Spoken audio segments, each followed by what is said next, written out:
Kaunist keskhommikut, head raadiokuulajad ja head vaatajad YouTube'is. Alustame taas meie iganädalast poliitika- ja ühiskonnaelu saadet ja täna on stuudios Keskerakonna esimees Mihhail Kõlvart, Keskerakonna Riigikogu fraktsiooni esimees Lauri Laats ja mina saatejuhina Janek Mägi. Ja no Lauri, see Riigikogus on kogu aeg mingisugused sellised eelnõud, mis rahvale ei meeldi.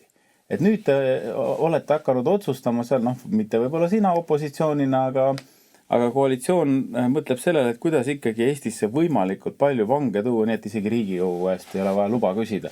Mis toimub?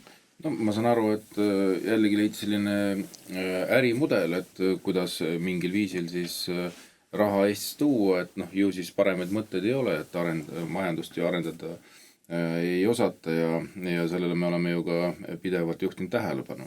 Et ühes küljest seda räägitakse, et kui palju tegelikult meil oleks vaja raha kulutustele, aga teiselt poolt, mis puudutab seda tulupoolt, on ju väga lihtne, et praegu valitsus võttis suuna, võtame selle siis raha läbi erinevate maksutõusud inimeste käest, aga kui me räägime, et kas me anname ka nii-öelda lisahoogu majandusele, siis seal on nagu nii-öelda vaikus. Ja siis saame teada, kuidas ühel aastal tullakse meile siis jutumärkides hea ettepanekuga, et tooks Rootsi vangid, nad ju loovad siin ju töökohti, nad toovad meil raha ja nüüd siis avastasime, et täna meil siin Riigikogus tuli menetlusse, esimese lugemise menetlusse seadus, mis tegelikult annabki, loob raamistikuga edaspidi, et mis võimaldaks tuua välismaalt vange ja mis tagajärg on täpselt selline, et rohkem ei peagi Riigikogu ette tulema ja küsima luba. Näide, kui Belgia pöördub Eesti riigi poole, et tal on vange üle, kas te tahaksite ka mõnda endale, siis Eesti Vabariigi valitsus pole hullu, võtame vastu ja me ei pea isegi Riigikogust luba küsima, kuna meil on juba kogu see nii-öelda seaduse raamistik välja töötatud ja me hea meelega võtame ja vaatame, mis siis edasi saab. Ja kuidas see üleüldiselt mõjub Eesti sisejulgeolekule, sellest nagu juttu rohkem ei ole. Mihhail, kas põhjus on see, et Eestis on mingil hetkel nii üledimensioneeritud vanglad või on küsimus tõesti, nagu Lauri viitas, uues ärimudelis, kuidas Eesti majandust käigus hoida? Alustame sellest, et miks seda üldse vaja on.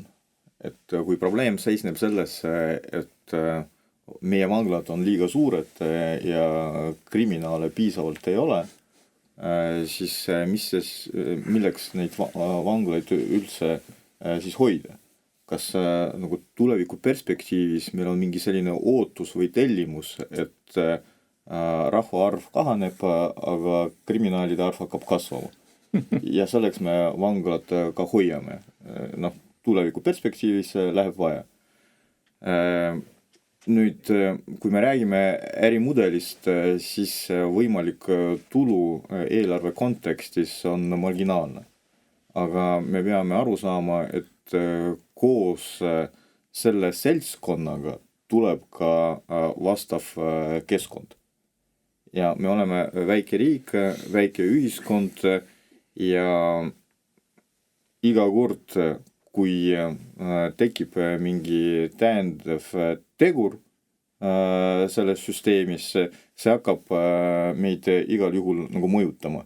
Ja kui me räägime sellest, et on plaan, et tulevikus see on süsteemne tegevus, see tähendab, et see keskkond, mis hakkab tekkima, see hakkab ju süvenema. Et millest me räägime? Me räägime lihtsalt nendest inimestest, kes tulevad kaasa, nii või teisiti. Emad, vennad, perekonnad? Eelkõige sõbrad. Ja küsimus on selles, et kas me vajame ka sellist imidži nagu Euroopas. Euroopa vangla. Et kui Nokiat me pakkuda ei suuda, siis mis on see meie rahva idee ja selline kontseptsioon, millega me saame nagu silma paista, kas see ongi see? Ehk siis lihtsalt mulle tundub, et riskid ja maine kahju, mida me koos sellega saame, ei ole seda väärt. See raha, mida me sellega saame, lihtsalt ei ole seda väärt. no minu arust nad tegelevad täiesti vale asjaga.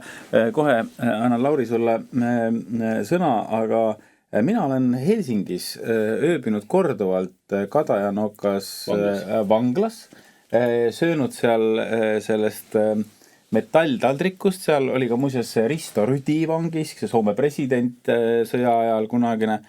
Ja kas sa valmistud? Ei, ma arvan, et lihtsalt ma annaks tartlastele nõu, et mis te seda vanglat peate, tehke sinna hotell, et ma arvan, et see oleks väga tore ja noh, või hooldekodu. Et oleks ma teadnud, et selline kriminaal, et siis ma ei oleks saatesse tulnud. Sa oleks võid enne öelda, et sa oled Soomes ei, ma seal raha eest ja omal vabal tahtel, eks ole. See ei ole muuseas välistatud, et sellist teenust ja Kadajanoko hotelli ma muidugi soovitan sulle väga, sest ma arvan, sa saad vaimse katarsise seal. Aga vaata, kui sa vaatad nüüd, mida ka Itaalia omal ajal tegi, kui Aafrika poolt, Põhja-Aafrika poolt tuli siis tulv immigrante, siis tegelikult ja Euroopa liikmesriikidel oli kohustus ju teatud kvoodi alusel ka neid inimesi võtta endale, siis Itaalia osaliselt lahendas selle probleemi sellega, et ta avas filiaali Albaanias. Ja sellega tegelikult Itaalia juht tol ajal sai väga palju plusspunkte. Ehk siis nii-öelda, see on juba suur poliitika. Ja ma nagu vaatan nagu nüüd meie seda pilti, et mis meid ootab ees, siis need riigid, kes hakkavad oma vange siia ära saatma, ja meie ilusti nad võtame jutumärkides hea meelega vastu, võib-olla praegune valitsus võtab ilma jutumärkideta hea meelega vastu, siis tegelikult need riigid, kes siia oma vange ära saadavad, siis nemad saavad selle plusspunkte. No vaata, siin on veel selline asi, et võib-olla me peaks tegema mõne vanglasaare, et praegu on küll nagu jääteed populaarsed ja kõik, aga näiteks Vormsis, kus Erki Savisaar, kes on meil ka siis stuudios käinud, on praegu vallavanem, et võib-olla sellest võikski saada siis nii-öelda vanglasaar. Ja Erki siis vanglaülemaks. Jah. No, see on ka üks võimalus, aga ma arvan, et Erkile see ei meeldi. Ja ma olen nõus, aga see oli must huumor, aga Mihhaili mõte oli tegelikult väga oluline, et kui rahvastik kahaneb, et kas me siis tõesti ei taha sellist turvalisemat ühiskonda, vaid mõtleme kogu aeg, et pigem asi läheb hullemaks. Et kus selline mõtteviis tuleb? Ma arvan, et probleem on pigem selles, et meil puudub valitsuses mingi kontseptuaalne analüüsivõime. Et jätkuvalt aktuaalne seesama Exceli tabel. Et vanglad on tühjad, mida on vaja teha. Täita. Enda kriminaale ei ole, no siis toome nagu välismaalt ja saame veel ka raha. Ja punkt. Ja sellega see loogika nagu lõpeb. Riskid, maine, kõik see, mis meid ootab tulevikus, no nii kaugele keegi lihtsalt ei viitsi mõelda. Et lahendus on leidnud, et maja on tühi, nüüd ei ole tühi, saab natuke raha ka. Ja suuremas plaanis meil on ju sama loogika igas valdkonnas, sealhulgas ka majanduses, sealhulgas ka maksusüsteemis. Et raha ei ole, mida teeme? Võtame inimeste käest. Ja kui juhtub nii, et inimestel raha enam ei ole, aga selleks ajaks juba tulevad valimised, nagu ei ole probleem.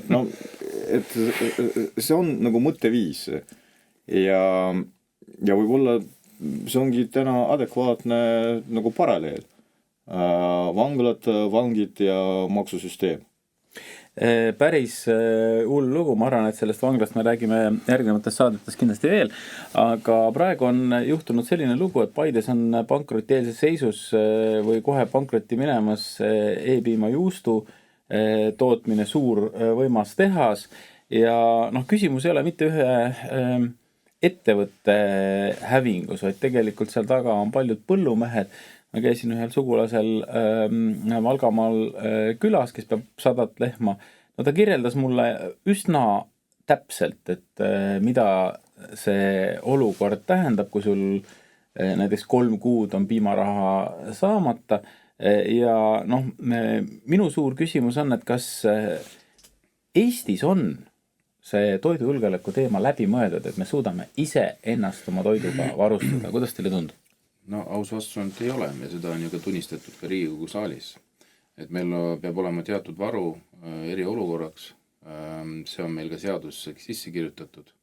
ja kui hakkasime küsima ja ka sellele juhtis tähelepanu ka riigikontrolör, siis tegelikult tema raportis selgus, et meil on ikkagi väga suured probleemid sellega ja kui nii-öelda kogu seda temaatikat arutati, siis ka ametnikud tunnistasid jah, et meil ei olegi selliseid koguseid ja mis sellega siis teha, aga lahendusi ei ole.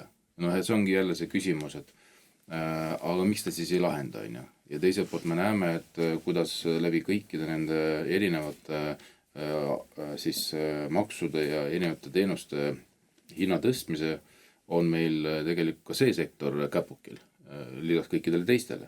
Ja me hoiatasime juba mõnda aega tagasi, et kui te jätkate sellist fiskaalpoliitikat, siis järgneb sellele pankroti laine. Ja me hakkame neid mõrudaid vilju alles nägema ja e-piim on kahjuks üks suuremad, mis on praegu pildis, on ju. Aga on ka väiksemad ettevõtted, kes on täpselt samamoodi ju tasapisi ära kärbunud varjusurmas, noh, keda saneeritakse, kes on juba pankrotis. Mihhail. No alustame sellest, et meil puudub arusaam, et raskel ajal kohalikku ettevõtlust tuleb toetada. Nii nagu seda teevad teised Euroopa riigid. Sealhulgas või siis eelkõige suured Euroopa riigid, näiteks Saksamaa. Ma võib-olla tuletaks meelde, et meil energeetikakriis algas veel enne sõda, 2021. Siis no tegelikult Euroopa juba sai väga selge signaali, et see rohepoliitika viib meid nii kaugele, et esialgu majandus hakkab langema ja siis meil tekib kriis. No, siin me nagu täna oleme. Aga juba siis 2021 Saksamaa väga kiiresti reageeris. Kohe hakati toetama ettevõtted, sest oli nagu lihtne arusaam, kui seda praegu riik ei tee, siis pärast tekib veelgi rohkem probleeme. Rääkimata sellest, et täna me toetame ettevõtlust, siis kui ettevõtted saavad jalad alla, siis ettevõtted toetavad majandust. No, see on ju väga lihtne. Aga see tähendab seda, et keegi riigis oskab mõelda vähemalt mitte 2 sammu, vähemalt 1 sammu ette. Meil siin oli väga konkreetne arusaam, siis oli lugupeetud Kaja Kallas peaminister, et nagu teie probleem, et riik ei hakka nagu toetama. Ja no sellest ajast tegelikult juba see langus ka algas. Ja nüüd see süveneb. Ja ükskõik, mis see valdkond, mis see ettevõtluse valdkond on, nagu Lauri ütles, me näeme täna nagu probleeme. Ja nüüd see väga oluline teema, toit, igapäevane leib. Et meil ühes küljest inimesed seda ei saa endale juba lubada ja me näeme, et tegelikult kõik kauplused annavad signaali, et inimesed enam toitu ei osta, sest raha selleks ei ole.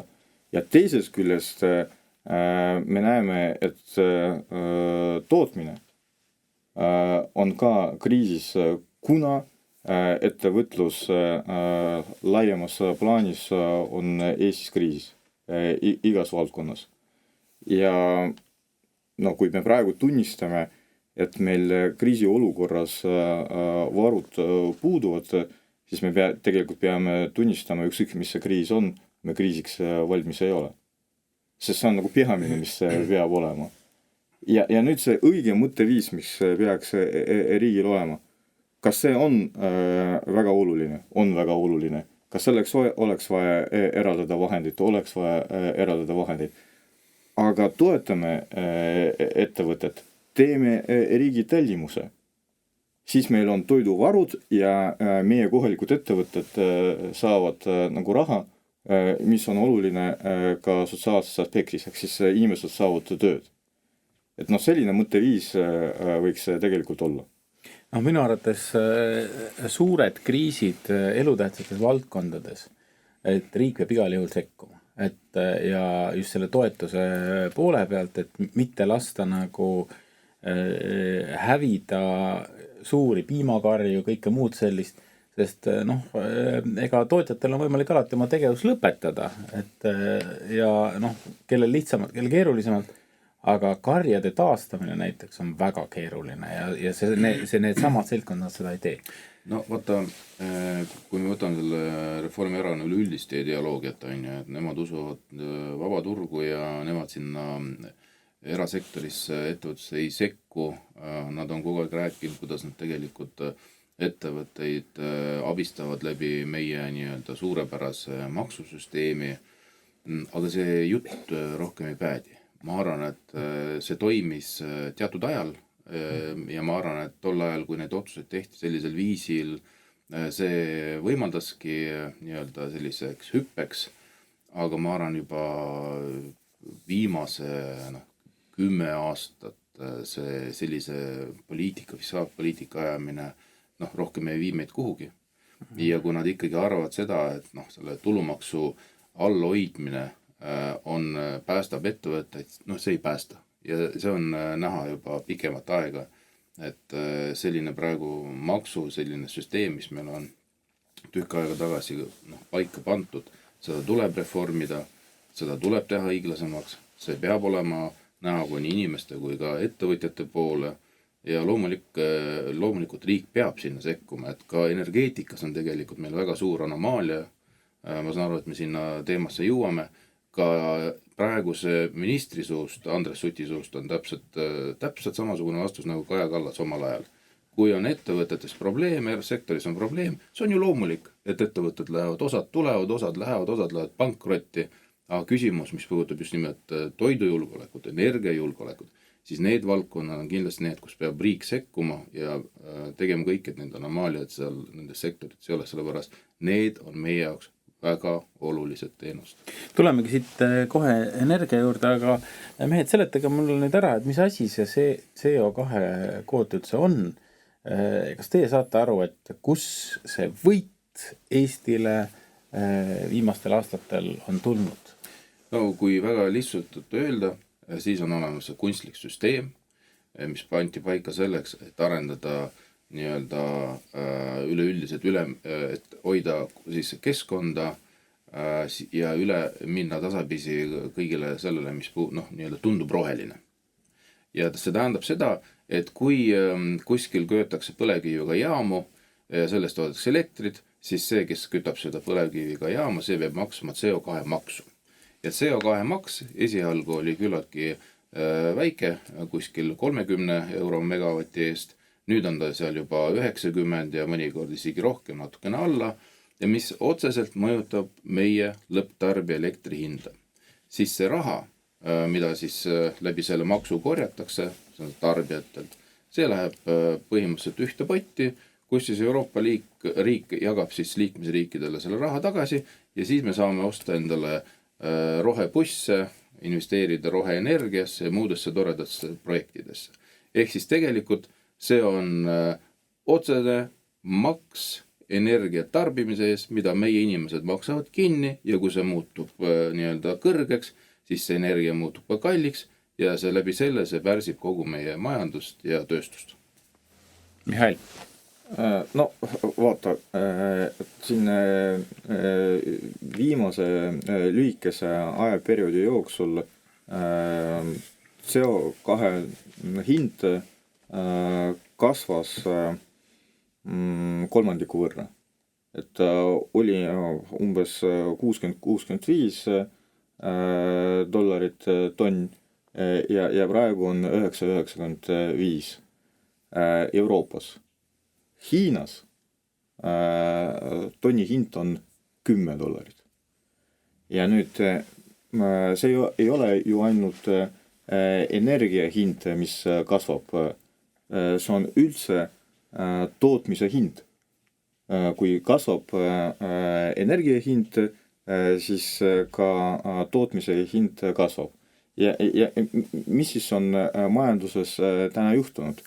Et Euroopa enda siis majandust selle CO2 hinnaga tegelikult pidurdab ja meie hinnad nagu kasvavad ja Hiina majandus vastupidi tänu sellele, et tootmine on odava energia hinna tõttu odavam, siis majandusel on ka suurem ressurss.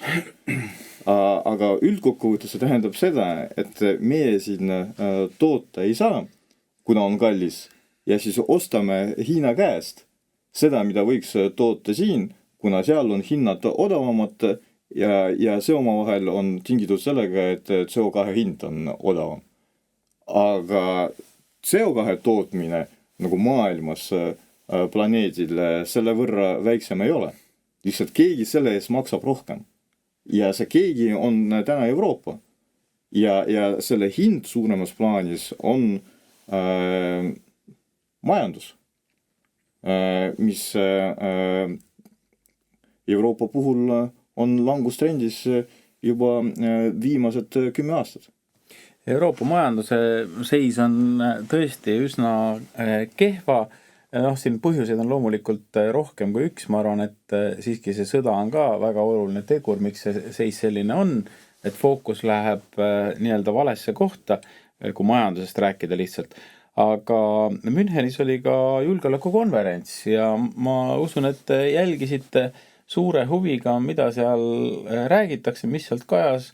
Mihhail, mis märksõnad meelde jäid? Ma arvan, et selle CO2 aspekti tuleb natuke detailsem nagu lahti seletada, sest see on väga oluline teema majanduskontekstis ja elektri hinna kontekstis. Vaata,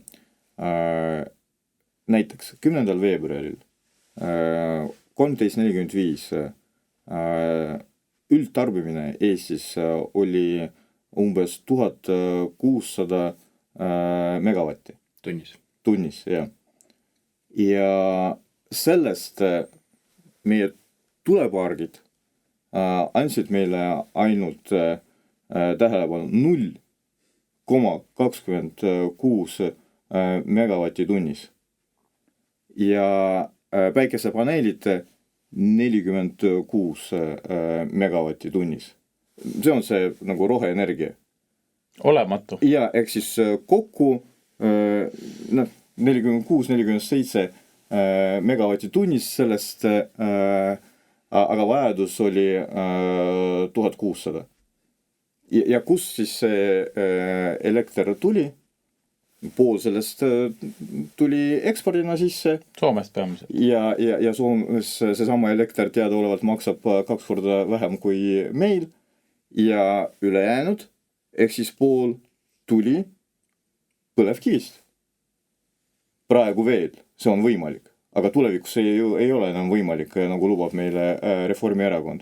Ja siis meile öeldakse, aga just sellepärast see hind ongi nii kõrge, kuna see energia tuli ekspordist ja põlevkivist ja põlevkivi energia on kallis. Aga miks on kallis? See on kallis just sellepärast, et see on maksustatud. Kohalikud keskkonnamaksud ja CO2 hind. Ehk siis me ise nagu kunstlikult paneme sinna nagu juurde, hind kasvab ja siis ütleme, et see on meie jaoks kallis. Meie enda energia on meie jaoks kallis. Vot see ongi see CO2 probleem. Vaata, ma lisan lihtsalt, et meil oli üks komisjon ka ja siis me arutasime kogu see temaatikat ja tuli veel välja, et kogu selle põlevkivil on 5 erinevat maksu peal. Riigi poolt, Eesti riigi poolt. Meie inimeste maavara, aga me veel maksustame selle 5 erineva maksuga ja pluss veel CO2 ka peale. Ja siis me ütleme, et see on hirmus kallis energiaallikas.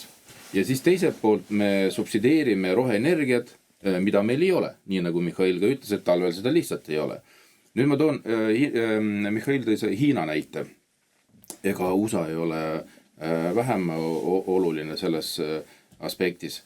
ka USA teatud osariikides on täiesti olemas seesama CO2 maks, mis on ka umbes seal 10 eurot tonni pealt. Nüüd ma veel suutsin külastada USA-d demokraatide ajal, siis ka demokraatidel oli suured silmad, kui me sellest rääkisime, et te olete küll nagu nii-öelda esirindlikud oma CO2 nii-öelda kõrge maksuga, aga arvestage, et me küll peame teist lugu, aga USA mitte kunagi sellist asja ei saa endale lubada. Ja öeldi, et ja siis veel arutati edasi, aga me ei saa aru, kuidas teie saate endale seda lubada. Ja vaatamata sellele, et nad arendasid oma roheenergiat, mis oli ka subsideeritud, siis nemad jätkasid endiselt fossiilsete ja siiamaani jätkavad fossiilsete kütuste tarbimist.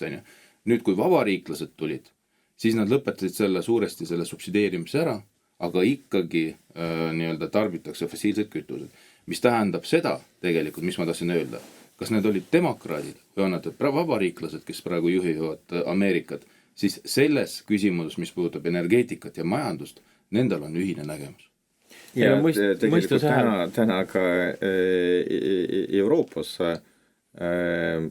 Tšehhi, Saksamaa, Austria, kõik annavad väga nagu selget signaali. Kui me ei vaata ümber kvootide süsteemi, kui me rohepoliitikat või niinimetatud rohepoliitikat ei vaata üle, siis me majanduskriisist välja ei saa. See on nagu väga selge signaal ja on selline tunne, et ta ainult meie valitsus ei saa aru, mis päris seis on ja mis on ka need tendentsid seal hulgas ka Euroopas. Ja me ikkagi Anna sulle praegu veel sõna. Ma ei saagi, kõik on hästi. Selle teema tuleb ikkagi lõpetada sellega, et me peame ise olema proaktiivsed. Me lugesime praegu, et kuidas peaminister ütles, et kui hakati nüüd Euroopas arutama, et võimaliku ennist lahkumist, ehk siis üle vaadata ka kogu CO2 kaubandus, siis peaminister selle kohta, me ootame ära, mida seal nii-öelda Euroopast otsustatakse või antakse sisendid ja siis me hakkame ka siin otsustama. Issand jumal, sa pead ise olema proaktiivne, edasta ise oma ettepanekud ja seetõttu praegu Keskerakond plaanibki anda üle Riigikogu saalis ka vastava avalduse, kus me palume siis, et Euroopa Komisjon kindlasti avaks selle teema, vaataks nii ETN2 üle ja selle peaks üldse nii-öelda ära jätma ja see, mis puudutab nüüd sellist esimest siis heitmesüsteemi siis kaubandust, see tuleb suuresti üle vaadata ja need hinnad tuleb alla tuua. Et meie peame ise oma väikse riigina olema aktiivsed. Muidu, kas sa tead, et inimesed on ka CO2 tootjad ja mida rohkem poliitikud räägivad, seda rohkem. Seda on Riigikogust tunda. Ma praegu tundsin seda, aga nüüd teil on ainult repliigi võimalus Müncheni konverentsi teemal. Te kaaperdasite mul selle, aga olgu, et kas te vaatasite, ma küsin, et mis seal toimub? Me vaatasime, jälgisime, ega ta väga suuresti erinenud eilsest välisministri kõnest.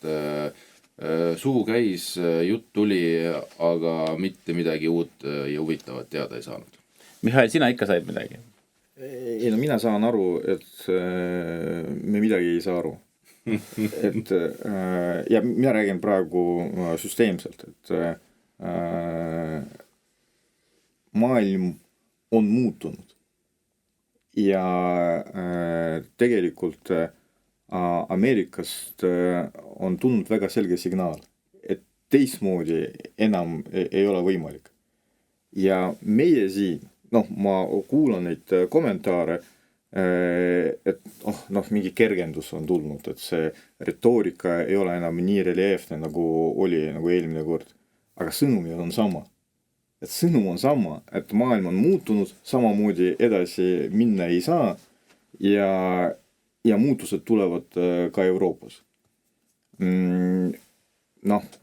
Kui me praegu ise ei hakka nendes protsessides osalema ja ise ei hakka juhtima neid muutusi enda poolt, siis me peame tunnistama, et need muutused tulevad iseenesest, aga ilma selleta, et meil oleks siin mingi roll.